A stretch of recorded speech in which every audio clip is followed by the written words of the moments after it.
உலகில் உள்ள அனைத்து செயலுக்கும் தமிழில் பெயரும் உண்டு, பொருளும் உண்டு. உதாரணமாக எண்களை எடுத்துக்கொள்வோம்.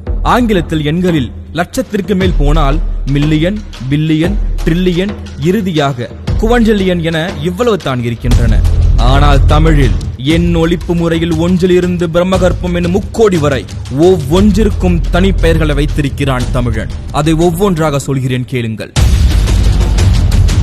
இது 1, இது 10, இது 100, இது 1000, இது 10,000, இது லட்சம், இது 10 லட்சம், இது கோடி. இதுவரைதான் உங்களுக்கு தெரியும். இனி வருகின்ற அடுத்தடுத்த ஒவ்வொன்றிற்குமே ஒவ்வொரு பெயரை வைத்திருக்கிறான் தமிழன். இது அற்புதம், இது நிகற்புதம், இது கும்பம், இது கணம், இது கற்பம், இது நிகற்பம், இது பதுமம், இது சங்கம், இது வெள்ளம், இது அந்நியம், இது அர்த்தம், இது பரார்த்தம், இது பூரியம், இது கோடி கோடி முக்கோடி எனப்படும் பிரம்மகற்பம். இவ்வாறு ஒவ்வொன்றிற்கும் ஒவ்வொரு பெயரை வைத்தவன் தமிழன். இது மட்டுமல்ல, ஒன்றிற்கு கீழ் உள்ள இறங்குமுக எண்ணுக்கும் பெயர் வைத்திருக்கிறான் தமிழன். கேட்டால் ஆச்சரியத்தில் உறைந்து போய்விடுவீர்கள். இது 1, இது 3/4, இது அரைக்கால், இது கால். இதுவரை அனைவருக்கும் தெரியும். இனி கேளுங்கள். இது 4மா, இது 3 வீசம், இது 3மா, இது அரைக்கால், இது இருமா, இது மாகாணி, இது 1மா, இது 3/4 வீசம், இது முக்காணி, இது அரை வீசம், இது அரைமா, இது கால் வீசம், இது காணி, இது அரைக்காணி முந்திரி, இது அரைக்காணி, இது முந்திரி, இது கீழ் முந்திரி, இது இம்மி, இது மும்மி, இது இன்று நானோ எனப்படும் அணு. அணுவுக்கும் கீழே அளந்துள்ளான் தமிழன். இது குணம், இது பந்தம், இது பாகம், இது விந்தம், இது நாகவிந்தம், இது சிந்தை, இது கதிர்முனை, இது குரல்வளைப்படி, இது வெள்ளம், இது நுண்மணல், இது தேர்த்துகள்.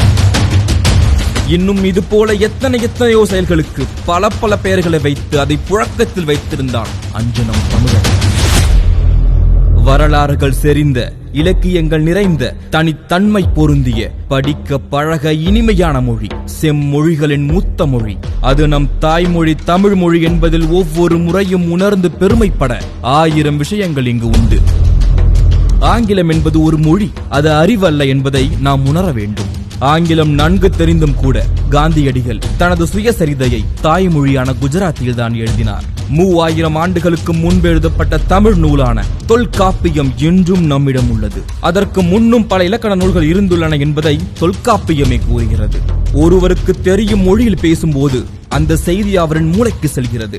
அதுவே அவரின் தாய்மொழியில் பேசும்போது அந்த செய்தி அவரின் இதயத்திற்கு செல்கிறது என்று தாய்மொழியின் அவசியத்தை சொல்கிறார் நெல்சன் மண்டேலா. உலகின் மூத்த மொழி நம் தமிழ் மொழி என்று நாம் வெறும் பெருமைக்காக மட்டும் சொல்லவில்லை. அதை பல சான்றுகளோடும் பல ஆவணங்களோடும் ஆணித்தரமாக சொல்கிறோம்.